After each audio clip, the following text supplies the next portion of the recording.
Good morning, everybody, and welcome to the best thing that ever happened to you. It's called Coffee with Scott Adams, and every day, I'm here to be your virtual friend. Are you lonely? Well, this is where you come. It's like having a friend who will shut up the moment you put on the mute. But until then, let's talk. And if you'd like this day to be, hold on. I know what's wrong. Do a little experiment.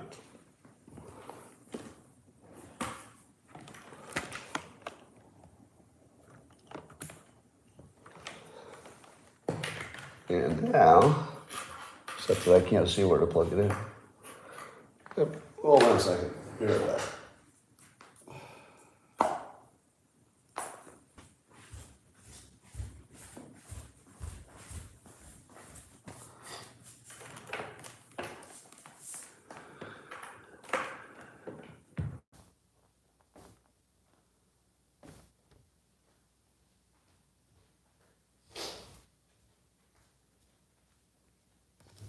How's that?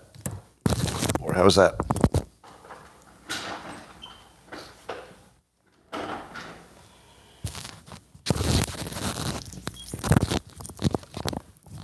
All right, we'll be back online here in a minute.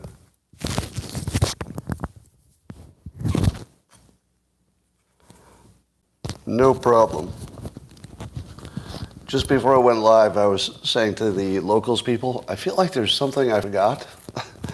And there was something I forgot. I was testing a little two-way connector, and now I know it doesn't work. So apparently you can't split a USB-C for audio. Now I know.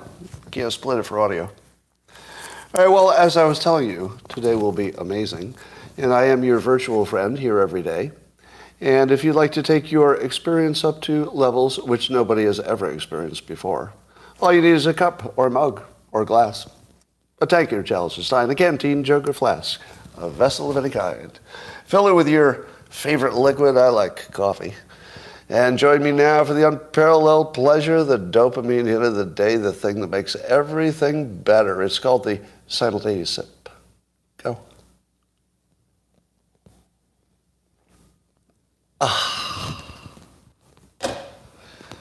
The simultaneity feels so good today.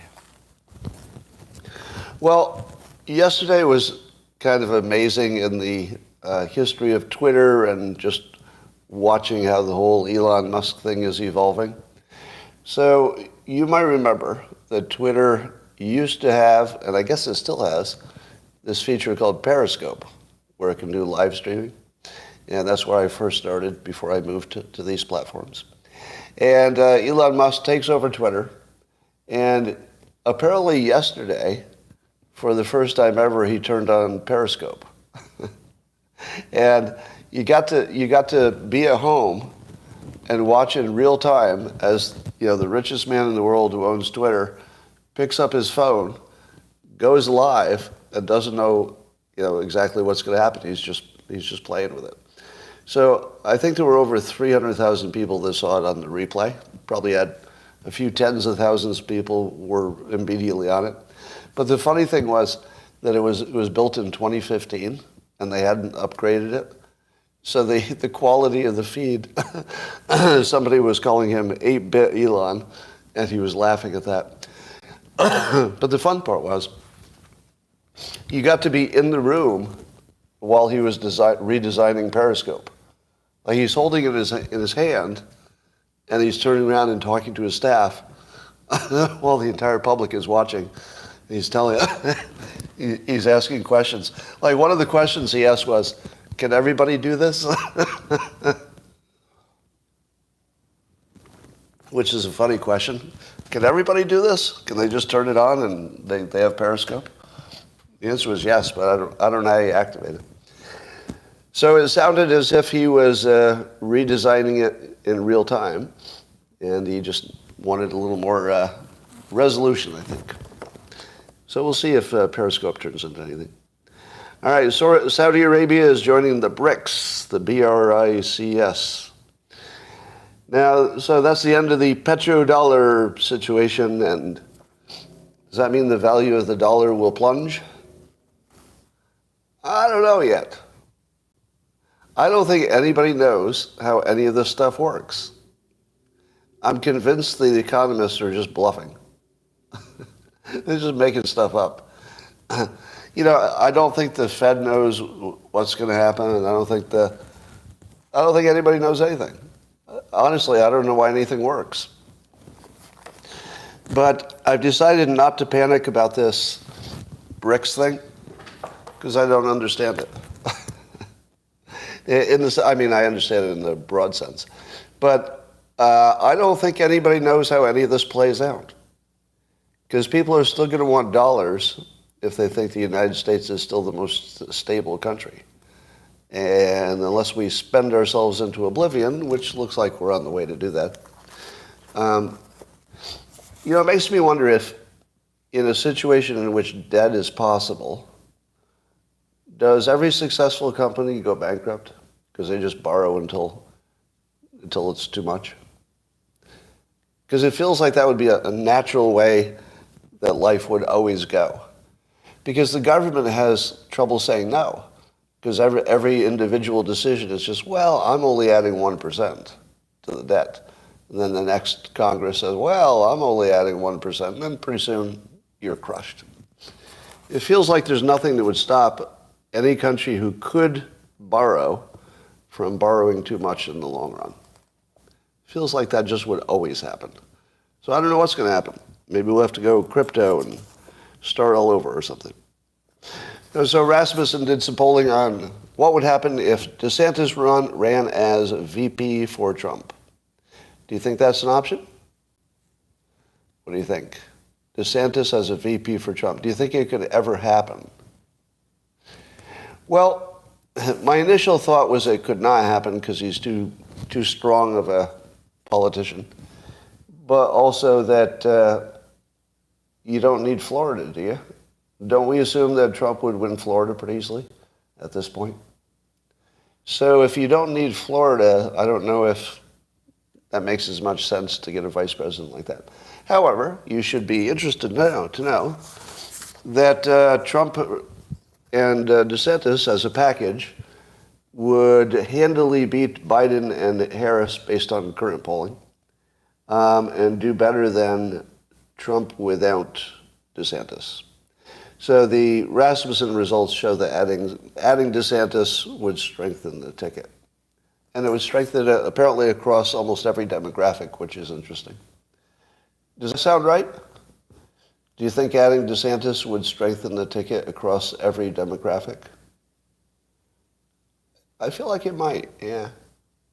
Although I'm kind of confused, though. Are there really that many Democrats, let's say, who think that DeSantis is the safe one and Trump's the bad one? Maybe Floridians. I'm going to say I don't think it's going to happen.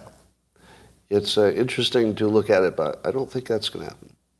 Well, Nordstrom in San Francisco closed because of rampant criminal activity. And that follows the closure of, let's see, Whole Foods, Walgreens, and other stores. But I'm not so sure that's why Nordstrom closed, because the Nordstrom in my town also closed, and we had no rampant criminal activity. I feel like it might be a Nordstrom problem that they might be blaming on crime. Now, I'm sure that they also had a big crime problem, but given that their other store closed without any crime at all just down the street, I don't think it's all crime. No, not all Nordstroms, the San Francisco one. Was San Francisco the original Nordstrom? I can't remember. All right, let's talk about Tucker Carlson. So, as many people have noted, there seems to be some kind of full court press attack on Tucker.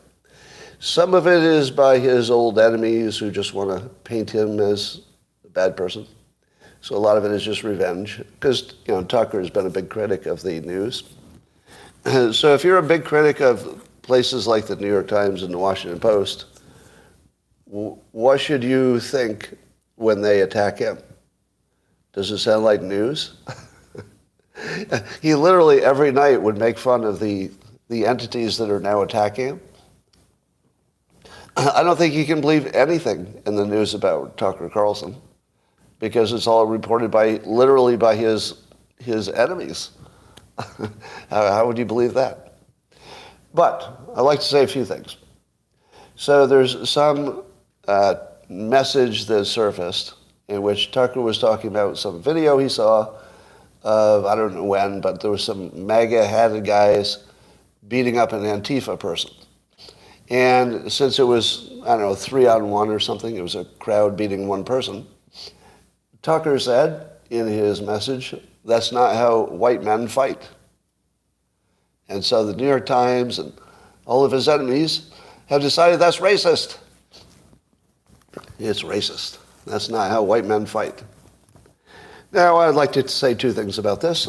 Number one, let's do the Alan Dershowitz shoe on the other foot test. Shoe on the other foot. Imagine, if you will, that a black man, some prominent black man, could be in the news or anywhere else, was known to have sent a private message, private, just like Tucker's, and said that that's not how black men fight. Would we be talking about it? No. No, because nobody would care. If a black man said of any situation, that's not how black men fight, nobody would even think twice. How about Hispanic? Hispanic American. If in a private message they said, that's not how Hispanics fight, would you care? Wouldn't even register with me. How about if it was a woman? And a woman said, that's not how women fight. Nothing. Asian American? Let's just go right down the fucking list. Asian American? Would anybody care what an Asian American said about how they fight compared to other groups? Nope. Nobody cares. Why do they care when Tucker said it? Because they're racists. It's obviously just a racist attack against Tucker and other white people. Let's be honest, it's an attack on white people. It's just an attack on white people. That's all this is, with Tucker being the focus of it in this case. Now, I'd like to reinforce something I tweeted the other day. Do you remember I tweeted the other day a cryptic message, and people said, what's that related to? It doesn't seem to be connected to any current event. And my message was this, before the Tucker thing, just like a day before. I said if somebody publishes a private message, the person who publishes it is responsible for its content. Because you're taking it into a new field, and communication changes very fundamentally when you change its context. So the way you talk to a child is different than you talk to an adult. The way you talk to your boss is different than a stranger. The way you talk in private is different than the way you talk somewhere else. I don't believe you can be racist in private if you're talking to somebody who doesn't mind what you're saying. That's closer to a thought crime. We don't punish people for their thoughts. And that's kind of what a private message is. It's a lot closer to a thought than it is to, here's the message I want the world to hear, which could or could not be racist. But a private message? No, the New York Times is responsible for it, and they're fucking racist because they're only attacking him because he's white. And it's easy to demonstrate. I just did. Because if you change the ethnicity of who said it, nobody would care. It's only because he's white. All right. So I guess I'll get canceled for that tomorrow, for being a white nationalist. So if you don't know how the ecosystem works of cancellation, if you've got a sketchy little claim, like this private text message from Tucker, it's not quite, you can't quite make it racist, but if you have to make something that isn't really racist into something that really is, how would you do it? Do you know what the process is? Well, the process is very much like the worse than Watergate guy. You know how CNN brings out the worse than Watergate guy whenever Trump does something? That's just so he'll say in live TV, oh, that's worse than Watergate, Bernstein, right? It's his only purpose. So when this Tucker thing happens, and he says this thing that some people would say was racist, but not really, what do? They've got to turn it racist, right? They got to turn the story into something. So they call Jonathan Greenblatt. He also came after me. He had absolutely nothing, but it didn't stop him. To him, I'm just a white nationalist, because he's a racist. Obviously, he's a racist. And so they bring him out to talk about Tucker and call him a white nationalist. And so if you see Jonathan Greenblatt, that means the claim is so weak that they needed to get somebody who would say you're a racist, because other people wouldn't say it. Like serious people wouldn't say it. So when you see Bernstein or Greenblatt, that's a big flag for fake news. All right. I would like so I tweeted this. I haven't seen the answers. I would like someone in public to say that they were offended by Tucker's comment, personally. Now, we all like to get offended on behalf of other people, which is not a bad impulse. I think it's good that we have a sort of a reflex to protect, marginalized people. But I don't think any marginalized people were offended. Do you? Do you think you could find me one black American who was offended by Tucker's comment? I don't think so. I don't think so. Anyway, it also seemed like he was criticizing the white people in the video, because he was saying that's not how white people fight. I mean, there's two ways to take that. But at least one way to take it is that he doesn't want to be part of a group that would do that. So it's like a criticism of his own group. You saw that, right? So he's being blamed he's being called a racist because he criticized his own group. It's so ridiculous, but so typical. All right. Apparently Tucker's departure has caused a ratings catastrophe at Fox. I don't know if it's a catastrophe, but the people on social media are trying to act like it's a pretty big deal. But in the 25 to 54 demographic, I saw one tweet that said Hannity is below 100,000 viewers in the key demographic. That would be amazing. Amazingly bad, if that's true. I don't know if it's true. And that Tucker's old time slot lost more than 70% of its young audience. Now, I don't know if that's permanent. That could be like a little protest situation. If they put somebody who was kind of a star in that spot, I think it would probably recover. But at the moment, they took a pretty big hit. So in conjunction with this story, I saw the ratings of all the shows, all the news shows on all the news networks. And the number 1 and 2 show, by far, number 1 show was The Five, also on Fox. So even though Tucker's gone, the number 1 show is still on Fox, The Five. Does anybody know what the number 2 show on Fox is, most recently? What do you think is the number 2 show? It's Gutfeld. What do The Five and Gutfeld have in common? The 2 top-rated shows.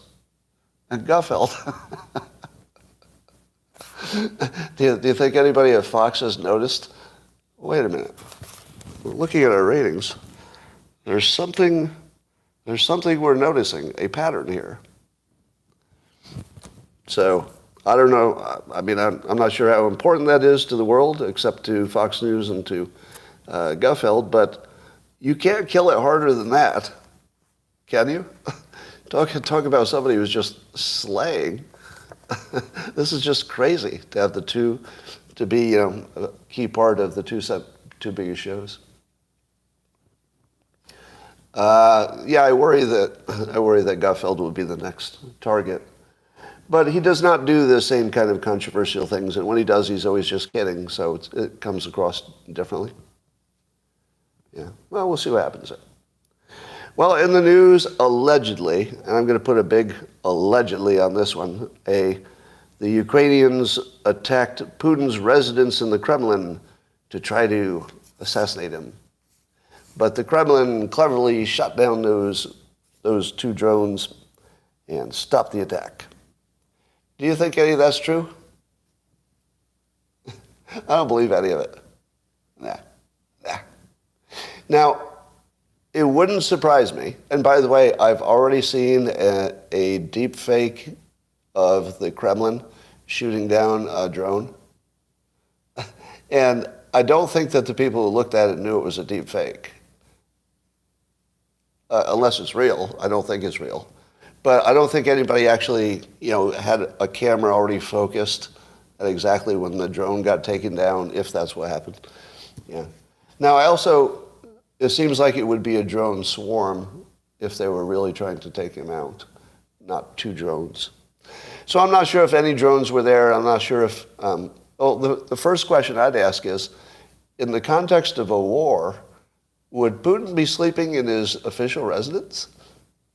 Wouldn't that be the worst thing to do if you're at war? I feel like nobody would ever know where he is. You'd be sort of like Saddam Hussein. So I doubt everything about this story. Who wants to bet it gets debunked? Because Russia's the one that claims Ukraine did it. So it's the lowest level of credibility you could ever have. And there wasn't much damage.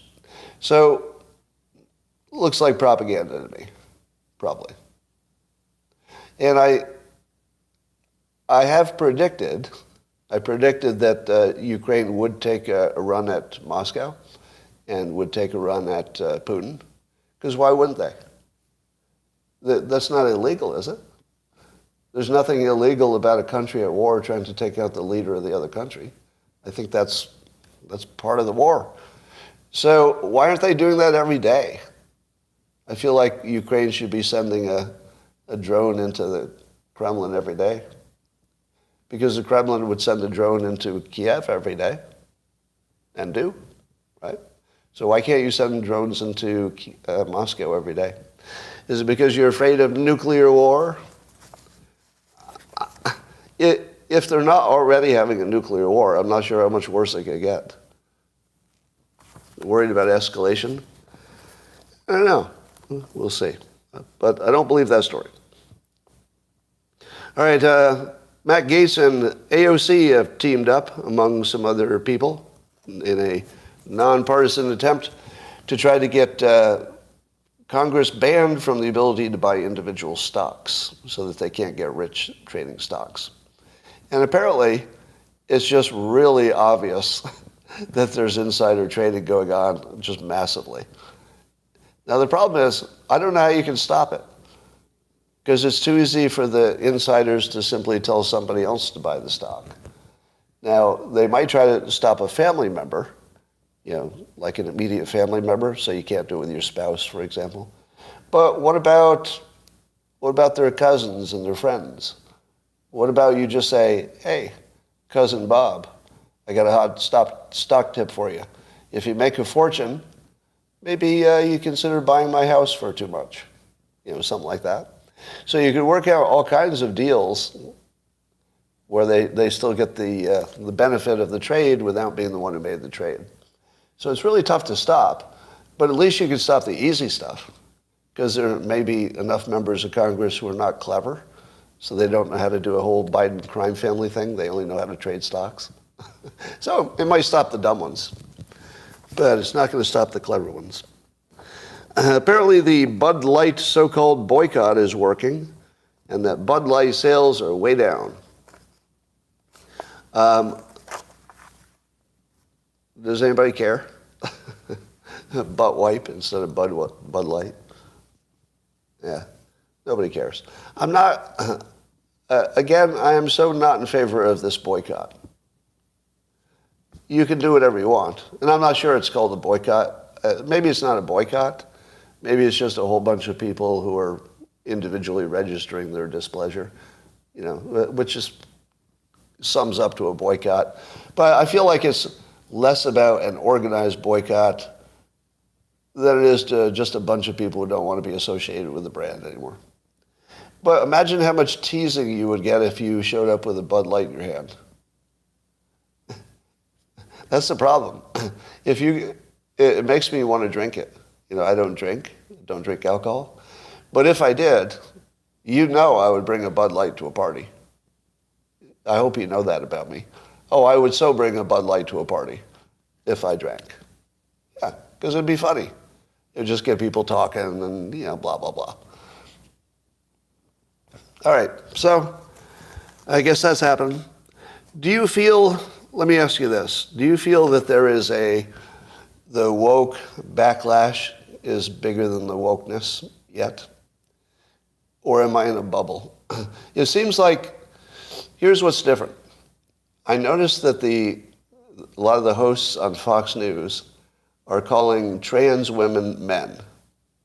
And I don't know that would have happened 2 years ago, 1 year ago. But have you noticed that shift? That there are conservative names who are willing to just say that's a man? Jordan Peterson, same thing, you say? Yeah, I feel like there are enough people who have raised their head out of the foxhole that there might be a little bit of a shift coming. Because these things never last forever. There should be, at some point, there's going to be a slide back to the middle, I think. I mean, that would be the most logical, predictable thing to happen. So yeah, I think there's a lot happening there. I think people are able to talk more freely, in a way. All right, here's my favorite parlor game with CNN. It goes like this. The headline of CNN says there's a new study or a new drug or a new thing that they think might be causing some benefits, or they found something that causes something else. And here's what I do. I count the number of paragraphs before the story is debunked in its own story, right? So here's the headline. Regular internet use may be linked to lower dementia risk in older adults, study says. And I'm like, wow, that would be pretty good. Because if that were true, then that would be a real practical thing for keeping your brain active. You'd say, hey, Grandma, you should use the internet more. I'll send you some email. Let me show you how to browse Instagram. And then you'd have a real functional, cheap way to help people's cognition. So I start counting the paragraphs. 1, 2, 3, 4, 5, 6, 7, 8, 9, 10, 11, 12, 13, 14, 15, 16. The 16th paragraph says, one of the research people says, but we wouldn't want to read too much into this study in isolation. It doesn't establish cause and effect. There's one study, and it doesn't establish cause and effect. Now, what do you think is more likely? I'll just ask you common sense, if you have any common sense. Is it more likely that using the internet protects your brain, which I think it might, or that people who have the best brains are most likely to use the internet? Which do you think is more likely? Don't you think that the smartest, most active brains, which you would predict would continue to be the best brains? I mean, if your brain is already good, you're probably going to use the internet. If your brain is already slowed down, you're probably not going to figure out how to use email. So this is one of the most obvious reverse causation things you could ever see. But that does not eliminate the possibility it could work both ways, right? It makes perfect sense that it would work both ways. The best brains are most likely to use the internet when they're old, but also any form of intellectual activity is probably good for your brain. It's just that the study didn't tease out any of that. Just none of it. You can't tell. So do you know how many times I've done that with CNN? Now, to their credit, they do say may be linked to lower dementia. But nobody reads the maybe. You read, linked to dementia. You read the first 3 paragraphs and you say, I better put grandma on the internet. And maybe you should for other reasons. But yeah, it's a little bit leading the witness here. Leading the witness. All right. It seems to me that the news got really slow. I'm going to make some observations. When I first started talking about the headlines, 2016 or so, I would go to CNN and see what they had to say. And then I would go to Fox News and see what they had to say. And it would be real interesting because they'd cover the same story, but like completely different filter on the story. But today it's really different. Today, the 1 or 2 biggest stories will be covered by both entities, but 80% of the news on Fox News is not even on CNN, and vice versa. They don't cover the same news. So it's an entirely set of different directions about what is news. So I can't even do the I can't even do the comparison of, here's what CNN says and here's what Fox News says. Because it's different news, just completely different. And that's really changed. All right, so the writers are on strike. But do we know, I guess The View used writers? Did you know that? Did you know that the show The View used writers? Now, obviously they have writers for the introductions, but what else do they have a writer for after you do the introduction? And Whoopi was apologizing. She said maybe their commentary would not be as crisp as usual. Maybe. So I think that would also be a reason why the shows The Five and Gutfeld will probably even gain ground in the next few weeks if the strike continues.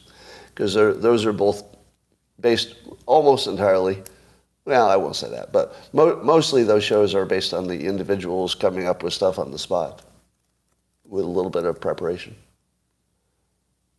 I paved the way for Tucker. I don't think so. Union rules mandate writers whether you need them or not. Oh, is that true? You have to have a writer even if you're not using them. Maybe.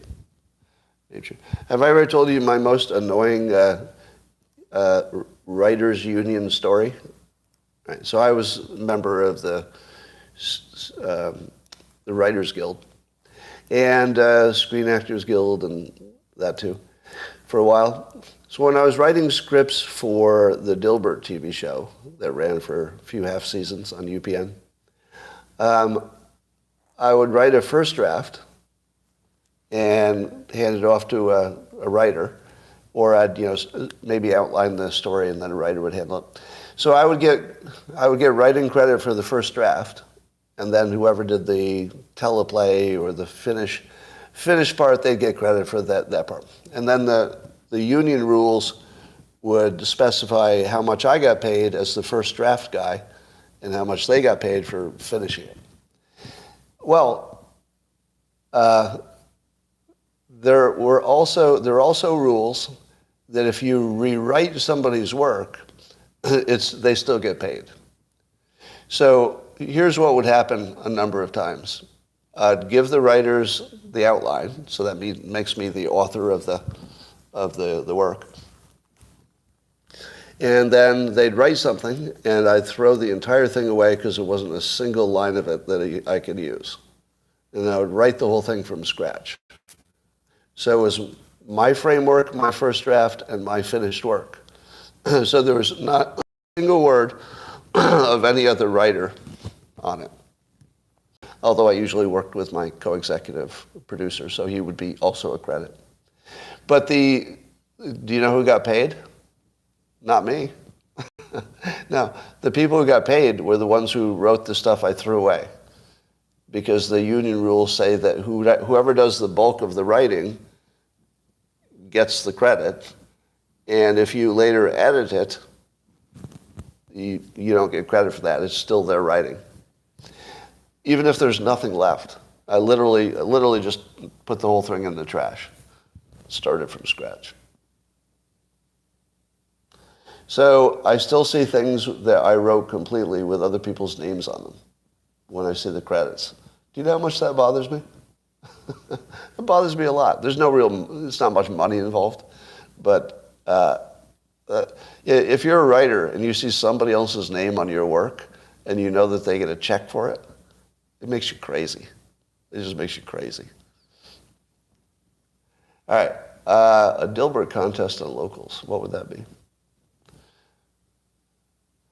All right, now, is there anything else that I haven't mentioned? If you were a member of the scottadams.locals.com subscription community, tonight you would be participating in a book club review of my book, God's Debris and the Religion War.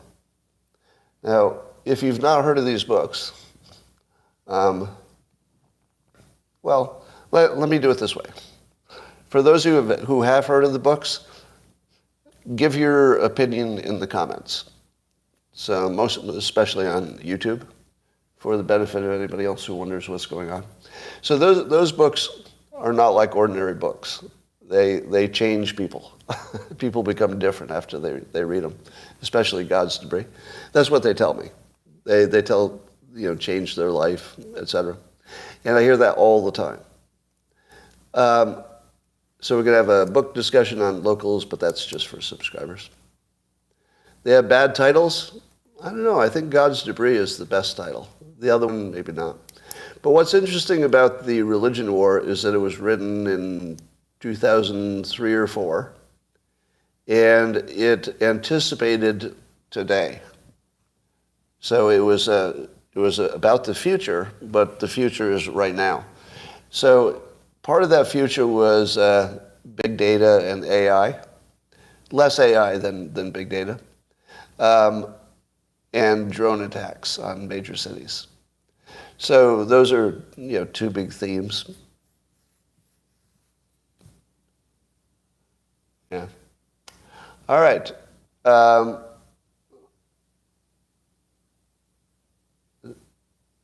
think it would benefit younger people more.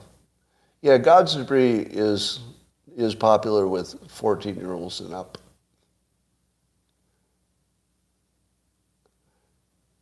Tiny bombs.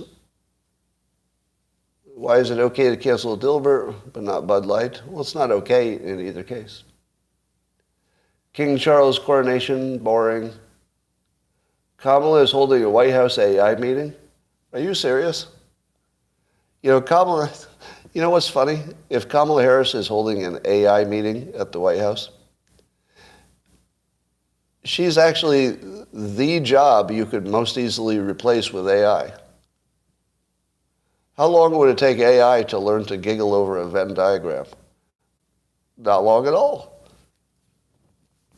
Yeah, I can't think of any job that would be easier to replace than the vice president. I realize we have a constitutional problem if we do that, but that would be the easiest one.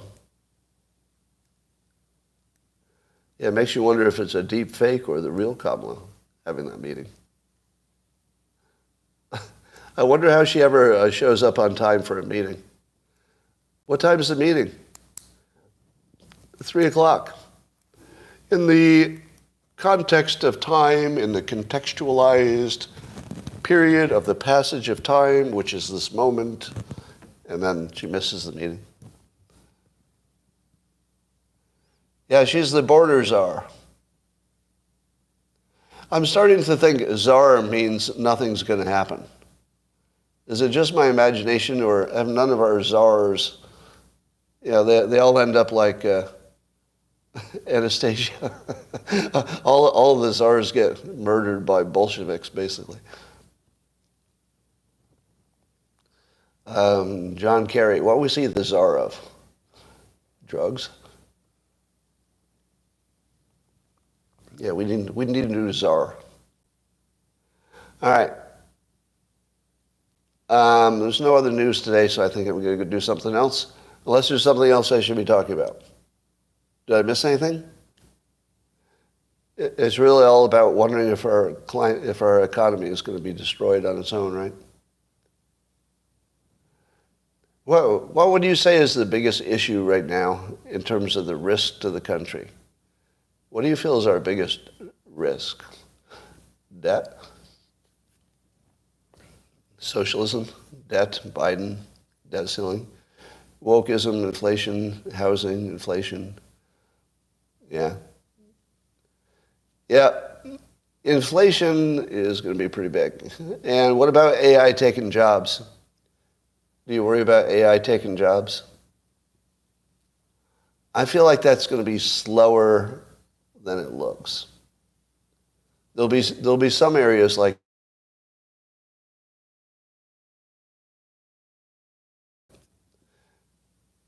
but it's not huge industries. Economic collapse. Yeah. So nobody said nuclear war. Nobody said nuclear war. And climate was almost not mentioned. Border, I don't know if that's the biggest problem. Is border the biggest problem? I mean, it's a big problem, but elections, yeah, guns. I don't know. I would say the health of the economy, but I'm also concerned about Taiwan. If you had to guess, what are the odds of China actually making a military move on Taiwan, let's say in a year, within the next year? So why are you worried about that? Wouldn't that be catastrophic? Here's what I think. I think China doesn't like to do catastrophic things. That China doesn't act like Russia does. Russia will roll the dice. You know, we've seen Putin do it. Russia will take a chance to gain another country or to gain some territory or to gain something. China doesn't take those kind of chances. So it would seem out of character to try to take Taiwan. Now, here's my question. Does Taiwan make chips for China as well? They do, right? I would imagine Taiwan is their biggest. Do they not know that we would destroy the... I shouldn't say this. I shouldn't say this out loud. You know those chip manufacturing plants are never going to go to China, right? Let me just do the Joe Biden grin when he talks about the Nord Stream pipeline. Well, how is that Nord Stream pipeline going to stop pumping stuff to Russia? We'll do it. Trust me. We'll take care of the Nord Stream pipeline. Don't you think it's the same with those the chip companies? I think the chip companies would just get whacked by friendly fire. And I think that the day that an invasion started, this is my guess. The day that an invasion started, there would be some kind of American vessel parked nearby in which every chip scientist and their extended family would be getting a free trip to America. I feel like we would steal their people and rebuild over here. And we would probably have enough warning before shots were fired that there would be this whole sea of people who would just run out to the beach and start getting on boats and head to America. Just like we did with the German rocket scientists. Exactly. That is the model I was thinking of. But we'd have to take their families, which would be fine. I mean, if you get a bunch of chip scientist employees, I think I do want their families, if you know what I mean. You're going to get some really high-achieving people if you take Taiwan's best scientists and their families. Because the family you get, that's like you're almost guaranteed to get good citizens and of chip scientist families. All right, so I feel as if China wants Taiwan for all the reasons they want it historically and because it's too close to their border and they're Chinese speaking and all the reasons. But I don't think that they want to start a war that would eliminate chips. I think the last thing that China wants to do is not have any microchips. So I don't think they're going to. So I'm going to go with will not attack Taiwan in the next year. How many would agree with me in the will not attack in the next year? Who knows after that? Yeah. See, I think the assumption of an attack, I think, imagines that the chip business would still be in business when they took it over. And I think that's the wrong assumption. All right. Okay, ladies and gentlemen, once Russia wraps up Ukraine, they will. So I saw a news story that we've shipped massive amounts of ammunition to Ukraine in anticipation of their spring offensive.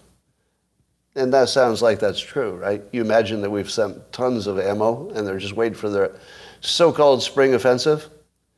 And then I saw that one of the things that the Ukrainians did was they took all that ammo and they put them in a few easily identified places where Russia has already blown it up. Is that true? I feel like maybe they're already out of ammo. This could be the only war where neither side has ammo. Because I don't think we've ever had as good an ability, because of our drones and our satellites, we've never had this much ability to know where the weapons depots are, right? I feel like we know where every one of Russia's ammo depots is. But they also probably know where every one of Ukraine's ammo depots is. And if you've got weapons that can go off into deep territory and strike at pinpoint, aren't both of them going to run out of ammo? Because it seems to me it would be the easiest thing in the world to spot their ammo dumps once the firing starts, because they're going to need to, make a lot of runs, put them on trains. I mean, it's really easy to spot.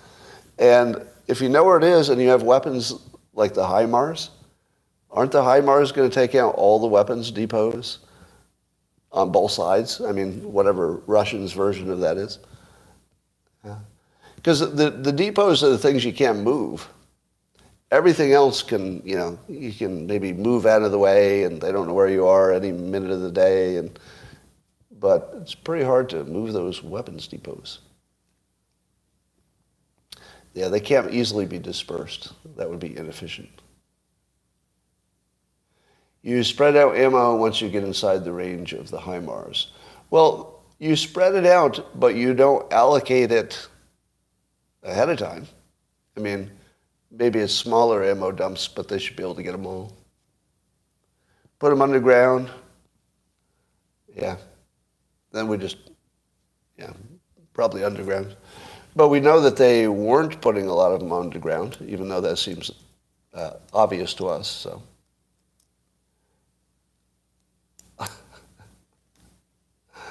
All right. Their inventory is mostly on trucks. Oh, Amazon is developing an improved LLM to power ALEXA. Good. Good. All right. Ladies and gentlemen, I'm going to say bye to YouTube. Thanks for joining. Maybe tomorrow will be lots more fun news.